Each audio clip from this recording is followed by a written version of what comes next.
de hoje, em que não basta você saber somente as suas habilidades técnicas profissionais e sofre constantemente com uma pressão excessiva para estar se desenvolvendo a cada instante, a cada minuto e que dormir virou sinônimo de perda de tempo, estamos vivendo a era da ansiedade e do estresse. No Brasil, nós temos hoje 72% da população sofrendo da síndrome de burnout, que é uma síndrome ocupacional derivada ao excesso de responsabilidades e cargas de trabalho e que afeta diretamente a nossa saúde mental e física.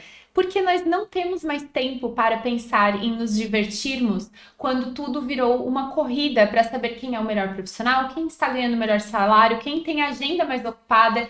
Porque é isso que a sociedade valoriza hoje em dia, não é mesmo? Nesse vídeo eu quero falar com você que quer se desenvolver profissionalmente, que quer crescer na carreira, mas não quer comprometer a sua saúde mental. Provavelmente já passou por um burnout, com consciência ou não, e que se sente constantemente culpado quando está descansando porque deveria estar trabalhando, ou porque quando está trabalhando se sente culpado porque está morrendo de sono e poderia estar descansando com a família, ou até mesmo fazendo outros hobbies, praticando outras atividades que não tenham relação direta com o trabalho. E se você é novo aqui no canal, meu nome é Flávia, eu sou mentora e consultora de gestão de tempo e produtividade com viés de bem-estar. E eu ajudo você, autônomo, empresário, gestor, a estar conseguindo equilibrar as coisas na sua vida de uma forma mais fluida e estratégica, para você também não se sobrecarregar e ter o burnout. Para começar, eu quero fazer um pouco de contextualização histórica, que eu acho fundamental para a gente entender o momento que nós estamos vivendo hoje. Vamos voltar a 100 anos atrás, com o início da Revolução Industrial,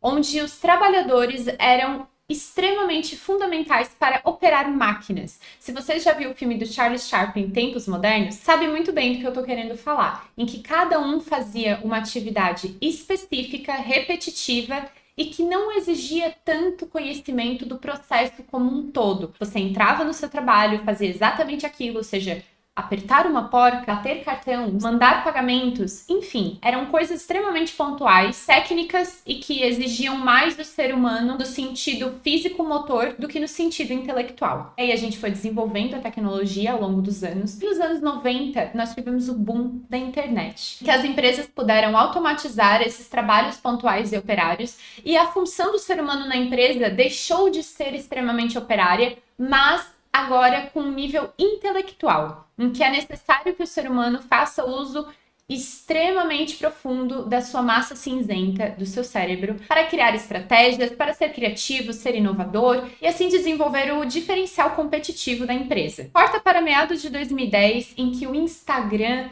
as redes sociais começaram a bombar e que você não é ninguém se você não está numa rede social. O famoso precisa ser visto para ser lembrado. E aí nós desenvolvemos um terceiro profissional, que é o profissional nexialista, em que você não é especialista em alguma coisa, só sabe fazer uma coisa específica, como era 100 anos atrás. E você também não é mais generalista, em que você sabe pouco sobre várias coisas para trabalhar em todo o sistema operacional da empresa. Agora você precisa se aprofundar de acordo com a necessidade. Vamos dar de exemplo o design. Eu sou graduada em design e dentro do design a gente se aprofunda nos temas de acordo com as demandas de trabalho. Então, se pedido para eu fazer um carro específico, eu vou por 6 meses virar especialista em carro, até que depois que eu entregue o projeto, venha outro projeto para mim em que eu tenho que desenvolver um armário para a cozinha. E aí eu viro especialista em armários de cozinha. E aí a gente vai virando especialistas conforme a necessidade. Isso é o que a gente chama de nexialista, é o conhecimento em modelo T, em que eu me aprofundo naquilo que eu preciso no momento. Tendo isso em vista e o crescimento das redes sociais, nós viramos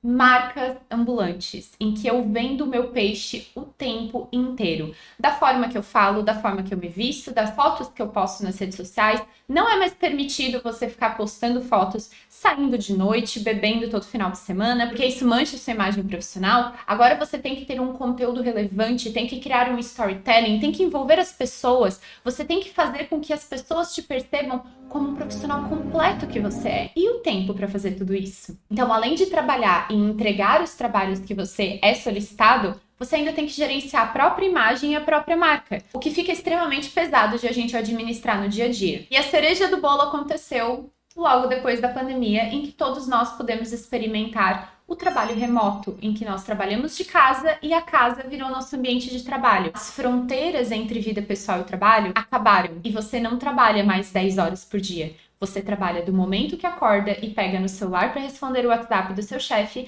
até o momento que você vai dormir e só vai dar aquela checadinha no e-mail antes de apagar a luz. E aí nós vemos o crescente aumento da síndrome de burnout, em que todos nós estamos constantemente sobrecarregados com demandas e que nós não temos tempo para respirar. Ok, Flávio, eu entendi. Mas para eu me manter relevante no mercado, infelizmente eu tenho que fazer tudo isso, certo?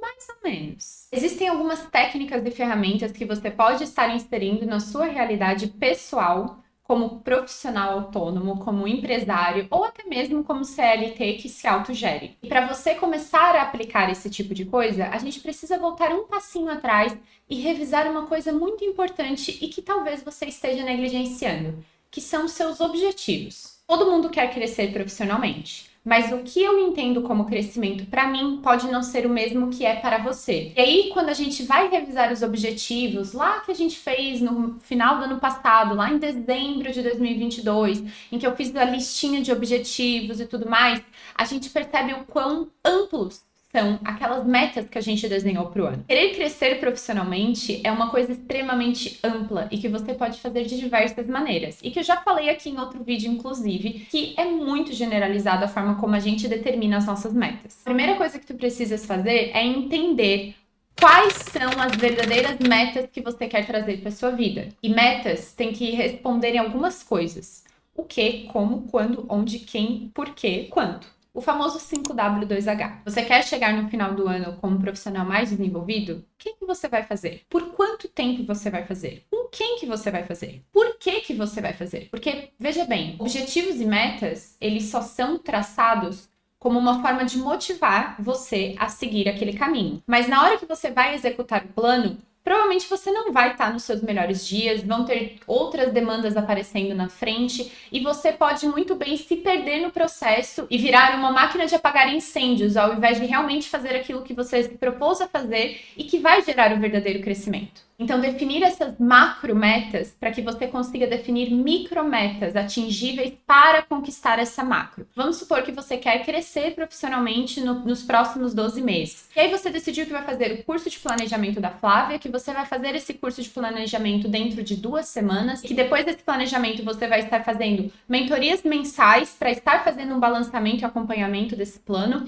e que dentro desses acompanhamentos vão ser estabelecidas pequenas metas. Então, a gente vai estar fazendo, por exemplo, definindo que você vai fazer o seu plano de negócio, que você vai estar fazendo a criação do seu primeiro produto, que ele vai ser entregue no período de 1 mês e meio. Tudo isso vai sendo desenvolvido ao longo do ano. Só que se você só coloca aquela meta estabelecida para daqui 12 meses, as chances de você postergar isso com a barriga e deixar para fazer no último mês são enormes, porque você não quebrou esse plano macro em pequenos passos factíveis. E aí a gente vem para o segundo tópico, que é a criação de um plano de desenvolvimento pessoal. O plano de desenvolvimento pessoal, ele pode acontecer de várias formas, a gente pode usar de várias ferramentas e técnicas e que muitas das vezes tu só vai conseguir decidir quando tu tiveres a um passo de fazer aquela ação. O que a gente pode fazer é determinar pequenos milestones, que é chamado. Sabe quando você está percorrendo uma pista de corrida e que tem as plaquinhas dizendo que você já percorreu 200 metros, 400 metros, 500 metros? Você vai fazer exatamente isso com o seu caminho a percorrer. Você vai determinar pontos importantes que você tem que alcançar para que você chegue lá na linha final, na linha de chegada da sua meta, do seu objetivo maior. Vou usar um exemplo prático. Eu determinei que esse ano eu ia voltar com o canal do YouTube, que eu ia fazer um vídeo por semana. A primeira coisa que eu fiz foi determinar o tema das primeiras 4 semanas e já gerar algum conteúdo em cima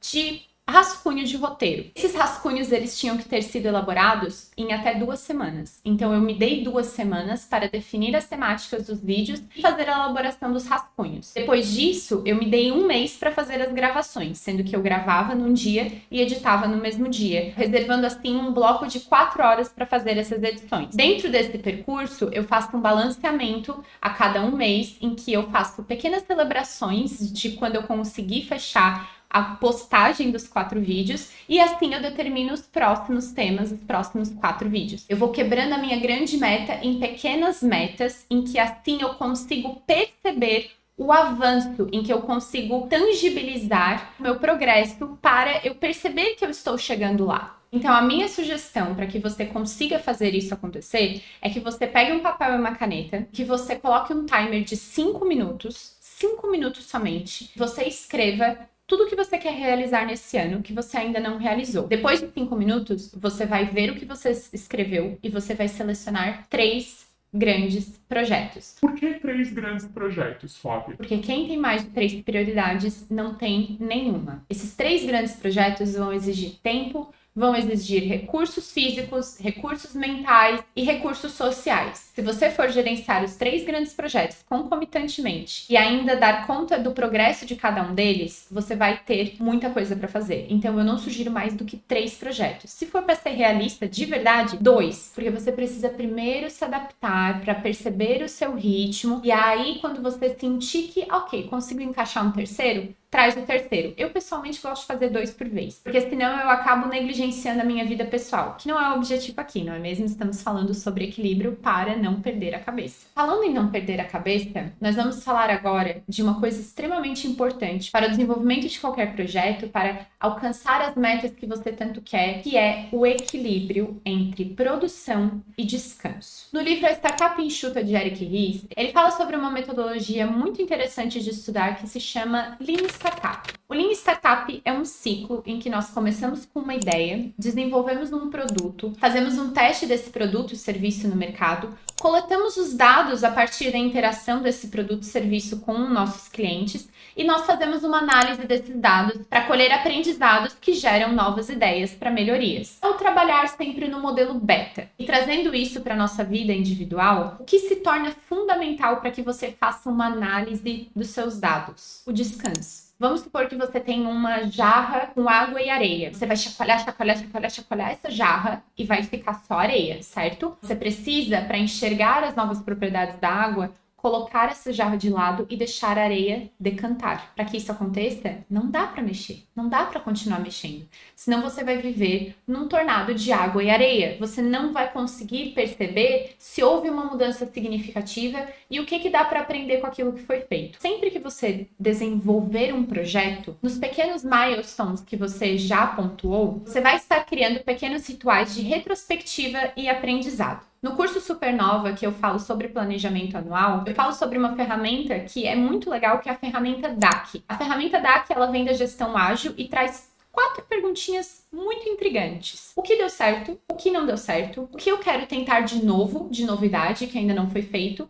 E o que me intriga? Essa perguntinha do que me intriga é o que mais intriga as pessoas. Mas nessa coluna você vai estar colocando as perguntas que não foram respondidas. Porque tudo que a gente faz na vida é baseado em dores, em coisas que estão inacabadas e que a gente quer melhorar. Só que a gente só consegue ter uma percepção real de que isso está incomodando e buscar uma resposta, buscar uma solução, se eu consigo primeiro desenvolver uma pergunta inteligente. Você já mexeu com o ChatGPT? Você já deve ter visto respostas extremamente ridículas porque a pergunta foi ridícula. Agora, quando você melhora a pergunta, o ChatGPT te dá uma resposta digna daquela pergunta. E da mesma forma, a gente vai estar trazendo aqui nesse processo de desenvolvimento. Quais as perguntas que você não está se fazendo para conseguir enxergar e buscar a resposta? Eu mandei na newsletter dessa semana, inclusive, um relato pessoal em que eu tive uma mudança muito drástica na minha rotina, principalmente por conta do meu mestrado, em que eu tive que fazer algumas perguntas importantes para entender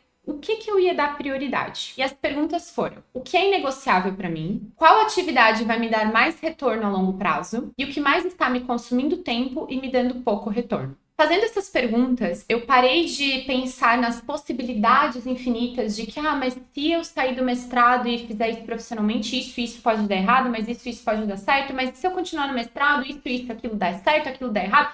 Em vez de eu criar os milhares de cenários possíveis na minha cabeça, eu fiz perguntas que são diretas e retas. O que é inegociável para mim? E assim ficou claro para mim o que eu tinha que abrir mão e o que eu tinha que doar mais energia para fazer as coisas acontecerem. Não são perguntas que eu respondi da noite para o dia, mas eu precisei fazer essas perguntas para que eu começasse a direcionar a minha atenção no mundo para buscar as respostas. Questionar as coisas é muito mais importante do que ter a resposta para tudo. Até porque resposta só vem se você faz perguntas, não é mesmo? E sabe como que essas respostas vão ser buscadas? Quando você se distancia do frenesi do seu dia a dia, do frenesi do seu trabalho e dá uma descansada, uma descomprimida naquele processo que te suga mentalmente. Porque senão a gente fica mais focado no problema do que buscando soluções, que é o principal causador do burnout. Quando as coisas ficam tão estressantes que eu não tenho clareza mental de realmente solucionar. E isso me traz um estresse, porque eu sei que eu tenho a capacidade de solucionar esse problema, mas eu não estou tendo tempo, eu não estou tendo respiro cognitivo para conseguir pensar com clareza numa resposta digna da pergunta. Porque nem a pergunta eu estou sabendo perguntar. E aí, o que se torna fundamental nesse processo? O descanso. E o descanso não necessariamente é você dormir, mas é você fazer exercício físico, é passar tempo com as pessoas que você gosta, é ver filme, é ver série, é dar risada, é ir no cinema, é ir no teatro, é caminhar, é fazer o que você quiser que não seja trabalho. Mas, Flávia, eu preciso trabalhar, eu preciso produzir. Se eu não estou produzindo, eu não estou ganhando. E aí vira uma espécie de bola de neve e eu me sinto culpada quando eu estou descansando. Aqui eu tenho o ponto-chave que você não está parando para pensar direito, que é descansar, se exercitar, se alimentar bem, sair com seus colegas, amigos, namorado, marido, filhos. É fundamental para que você trabalhe melhor. Logo, é parte do seu trabalho. Sim, eu estou dizendo para você que dormir 8 horas por dia é parte do seu trabalho e que se você não está se permitindo dormir de uma forma devida e saudável, você está sendo um mau profissional, porque você está negligenciando a saúde da sua principal ferramenta de trabalho, que é o seu corpo. Então, ter momentos de descompressão e descanso ao longo dos dias, não só no final de semana, mas todo dia um pouquinho, é fundamental para que você consiga produzir melhor. Ter um plano desenhado é sim importante. Você saber qual é o próximo passo é sim importante. Mas se você virar um trator humano e querer fazer só o que tem a ver com o trabalho e fazer de conta que você não tem uma vida pessoal, que você não tem relacionamentos, que você não tem tempo para descansar, que isso é importante para você, você está comprometendo a entrega do seu plano, do seu projeto. A minha última consideração aqui para vocês é relacionado à motivação. Nem sempre nós estamos motivadas, eu sei. É muito difícil, inclusive eu estar aqui agora, sentada, gravando esse vídeo, eu tive que fazer um certo esforço, porque eu estava no meu sofá, tranquilamente, com o computador no colo, fazendo umas coisinhas assim, que não eram tão importantes, mas eu sabia que eu precisava vir gravar o vídeo.